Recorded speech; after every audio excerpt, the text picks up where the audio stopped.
An event, popularly known as the Roswell incident, has recently been the subject of intense interest by both the media and a curious general public.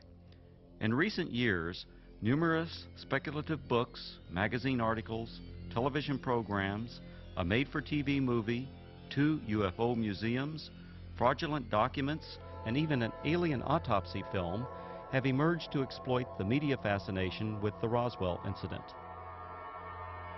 The story has even gained international attention. Despite the vested interest and questionable credibility of all sources involved in generating the media hype, the U.S. Air Force is routinely accused of concealing a deep, dark secret from the American people.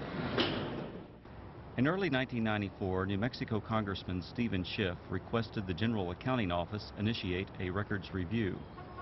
The purpose of this review was to determine if the U.S. Air Force or any other U.S. government agency possessed information on an alleged crash near Roswell, New Mexico in July 1947 of an extraterrestrial vehicle and its alien crew.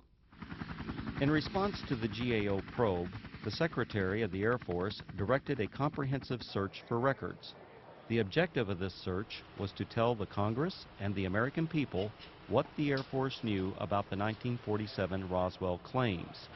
If the information was still classified, it was to be declassified. If active or former Air Force officials had signed non-disclosure agreements, they were to be released from these agreements. The resulting 800-page report was completed in July 1994. The report concluded that the predecessor to the U.S. Air Force, the U.S. Army Air Forces, did recover material near Roswell in July 1947. What was recovered was not the remains of an extraterrestrial spacecraft and its alien crew, but debris from a then classified Army Air Forces research project codenamed Mogul. Begun in 1946, Project Mogul was a top-secret attempt to acoustically detect suspected Soviet nuclear explosions and ballistic missile launches. The project was accorded the highest priority because it addressed the most important post-war national defense concern, development of an early warning system to prevent a devastating surprise attack. Mogul used an odd assortment of naval acoustical sensors, radar reflecting targets, nylon fibers, and other equipment carried aloft by a train of weather balloons extending over 600 feet. Claims that the U.S. Army Air Forces recovered a flying disc near Roswell in 1947 were based primarily on a misidentification of the radar targets, a standard element of weather equipment adapted for use on the long Mogul balloon train. In June 1947, the oddly constructed radar targets were found by a local rancher who later reported the equipment as a flying disc. Following some initial confusion at Roswell Army Airfield, the flying disc debris, aluminum foil, rubber, paper, and sticks, was identified by Army Air Force officials as remnants of radar targets and weather balloons. With the positive identification by the Army Air Forces of the debris recovered by the rancher, events that occurred in 1947 were officially resolved and largely forgotten. Initially, the Roswell incident consisted only of accounts of the recovery of a flying disc. In 1947, there were no claims of alien bodies associated with the Roswell incident. The recovery of alien bodies became part of the Roswell story during the late 1970s, with other claims being made in the 1980s and 1990s. These later-day revisions to the Roswell story were often based on anecdotal accounts from second- and third-hand witnesses collected by UFO enthusiasts 40 or more years after the actual event. The same anecdotal accounts that refer to bodies also describe large-scale field operations conducted by U.S. military personnel using an assortment of military vehicles and aircraft to recover crashed debris supposedly from an extraterrestrial spaceship. Military personnel were allegedly led by an angry, red-headed captain, threatening those who witnessed the operation with imprisonment or death if they revealed what they observed. The popular Roswell story contends that the bodies, once recovered, were allegedly transported under tight security to the base hospital at Roswell Army Airfield for autopsy. At the hospital, the angry red-headed captain was again allegedly observed threatening civilians. Following the purported autopsies, the alien bodies were supposedly transported to Wright Field, Ohio, now Wright-Patterson Air Force Base, for further processing and storage. This summarizes the Roswell incident scenario as presented by UFO enthusiasts. On the surface, this explanation may appear plausible to some. However, things are not always as they appear. The reports of bodies were only briefly discussed in the 1994 Air Force report because the search for records from 1947, the year of the alleged incident, did not yield any data to support a 1947 claim of alien bodies. However, following the release of the 1994 report, additional research uncovered information which explains some of the claims of alien bodies associated with the Roswell incident. From the additional research, a second report was written which critically examined the anecdotal claims and descriptions of flying saucers, aliens, and reports of unusual Air Force activities in the New Mexico desert. This in-depth examination revealed that many of these claims were reasonably accurate descriptions of Air Force activities.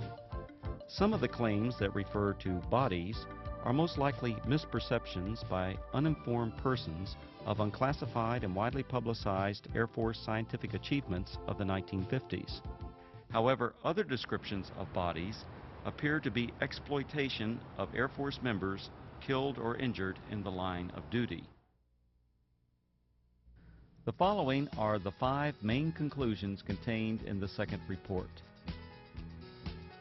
Research reveals that actual U.S. military operations, widely separated by time, geographical location, and purpose, have been misinterpreted or deliberately misrepresented. These misrepresentations collectively created what is known as the Roswell incident. UFO proponents failed to establish accurate dates of reported eyewitness accounts, in some instances by more than a decade.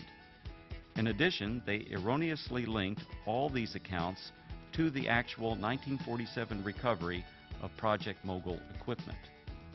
Eventually, these misrepresentations transformed a series of verifiable Air Force activities into what some have described as the extraterrestrial event of the millennium.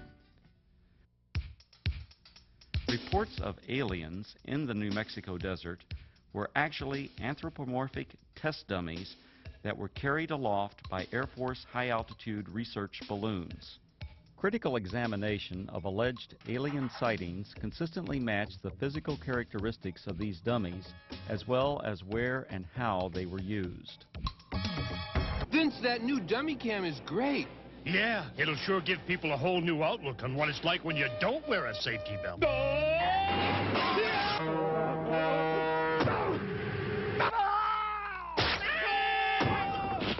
I think they'll get the picture.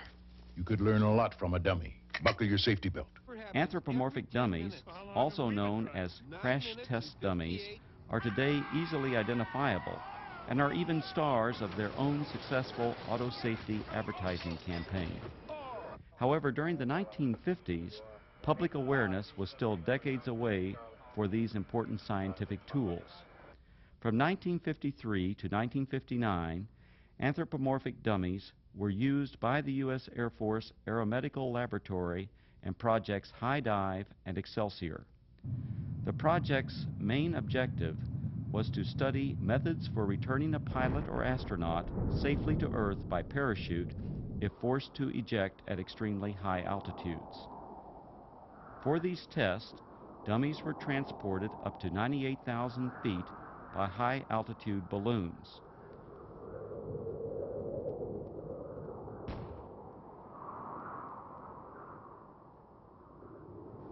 The dummies were released for a free-fall period, during which body movements and escape equipment performance were recorded by a variety of instruments.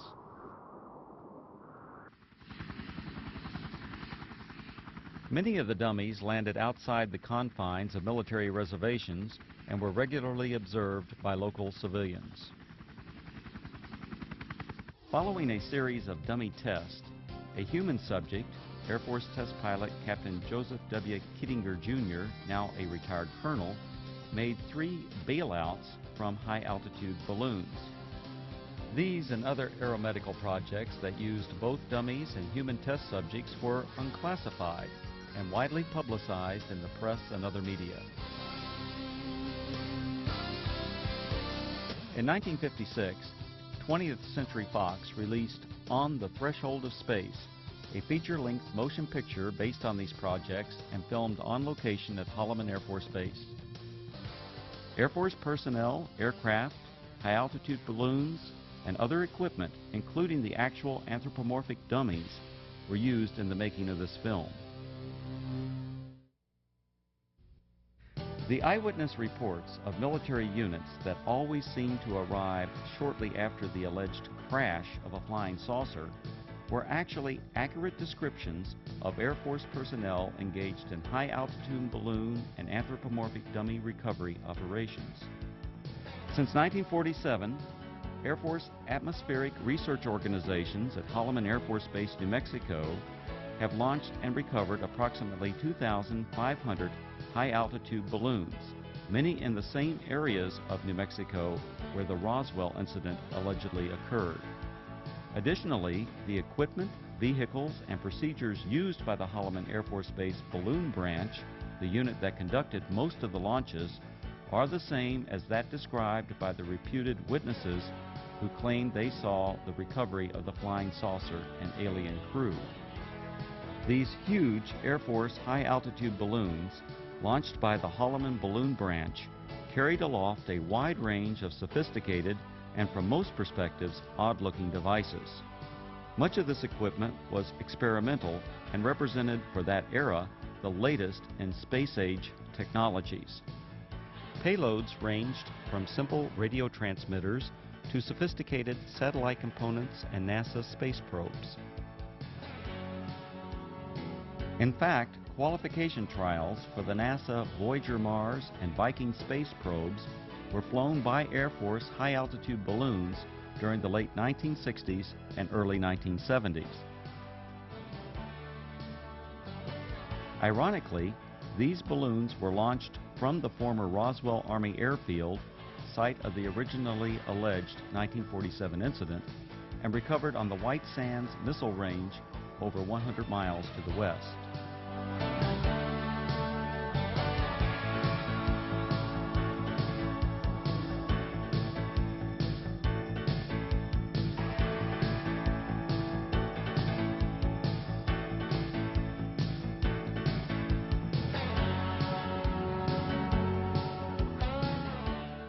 Recovering the balloon payloads was essential for accomplishing the scientific objectives of the high-altitude balloon program. The primary high-altitude balloon recovery areas were and still are located at predetermined sites throughout Arizona, West Texas, and New Mexico, including the area surrounding Roswell. To retrieve the equipment many miles from Holloman Air Force Base, recovery personnel operated a variety of aircraft and vehicles. The exact vehicles described by the witnesses as having been present at the crashed flying saucer sites. To expedite these operations, the recovery crews tracked the balloons optically, electronically, and from aircraft which directed ground vehicles to the impact areas.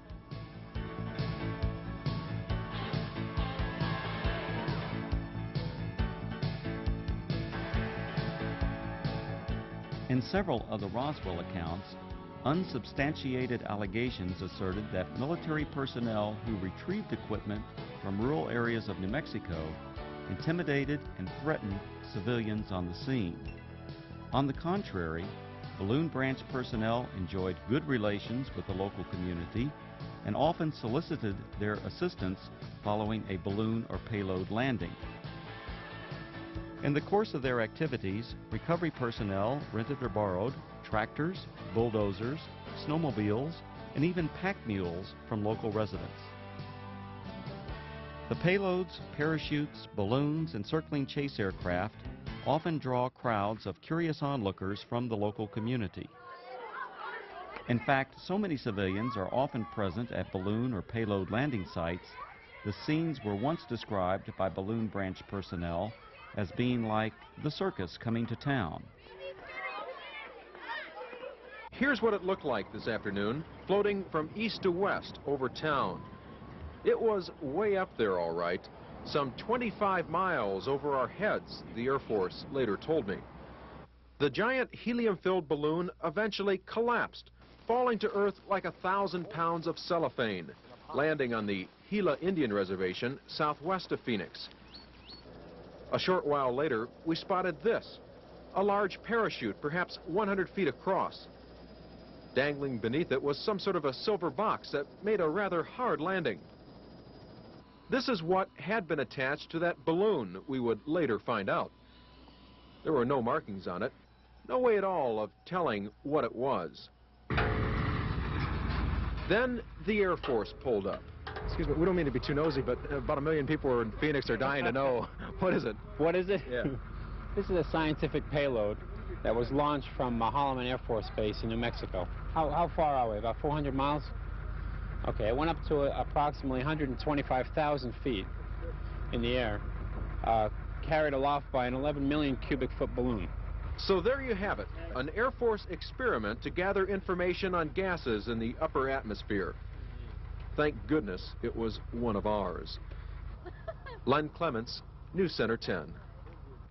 In addition to high-altitude balloons, the Holloman Balloon Branch also launched low-altitude tethered balloons. These tethered balloons may have inspired at least one account of an alien craft associated with the Roswell incident. In a popular book, the authors present a drawing of a crashed spaceship, allegedly given to them by an anonymous witness. When this drawing is compared to a photograph of an experimental tethered balloon flown at Holloman Air Force Base in March 1965, the similarities are undeniable.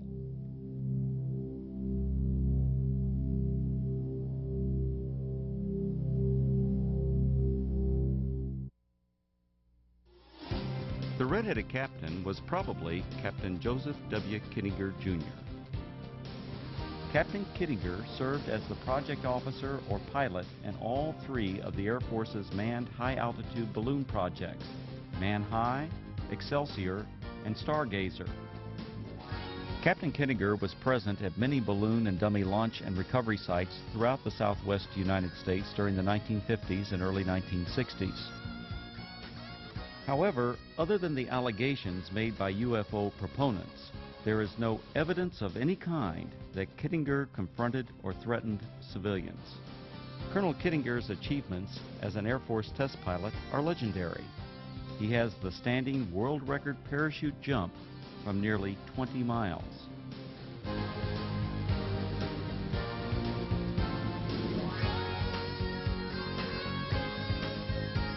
Later he went on to serve 3 combat tours in Southeast Asia and is credited with an aerial victory while engaged in combat over North Vietnam.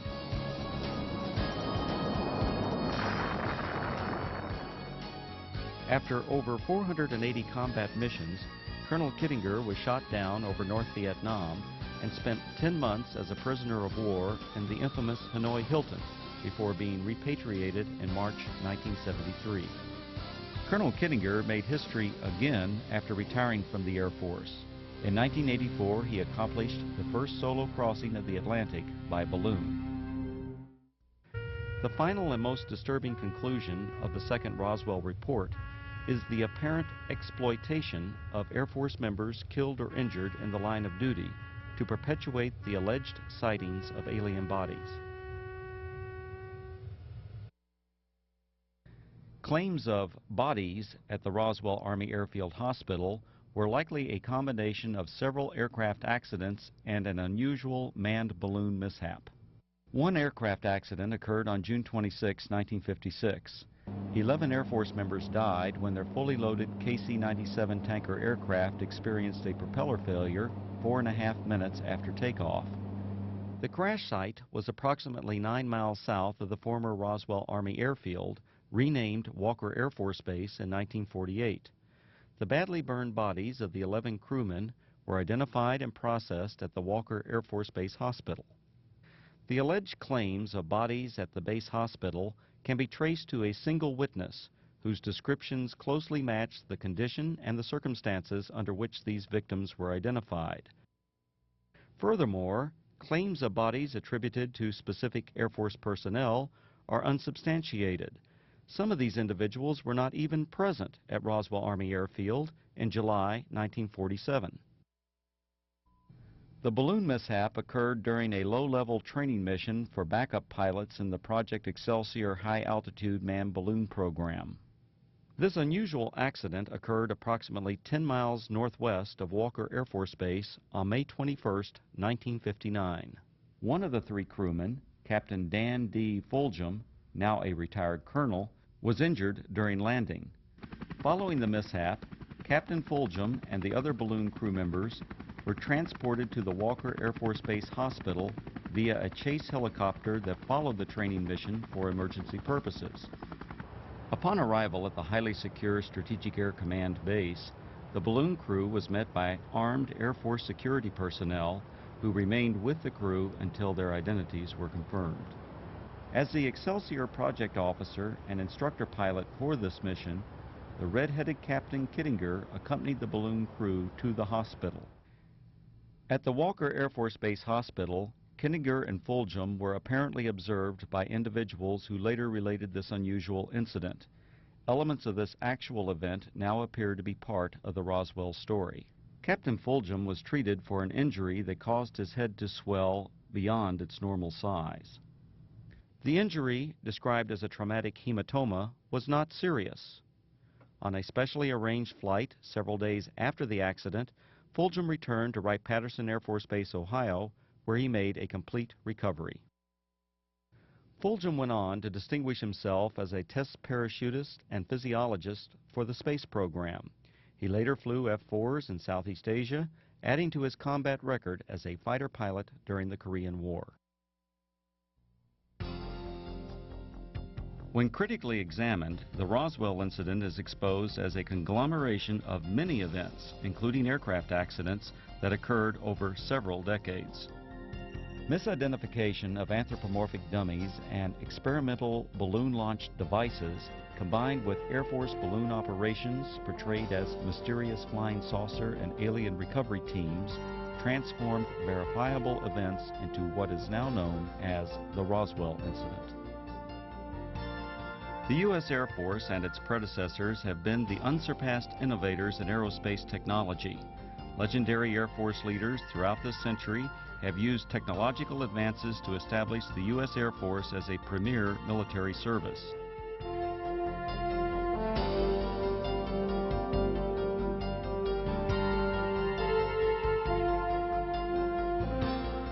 The facts presented in the reports examining the so-called Roswell incident did not reveal it to be a dark secret or government cover-up as persons unacquainted with Air Force technologies proclaim. Instead, these studies identified a collection of events that exemplify the technological leadership, dedication to duty, and continuing noble sacrifices of the men and women of the United States Air Force.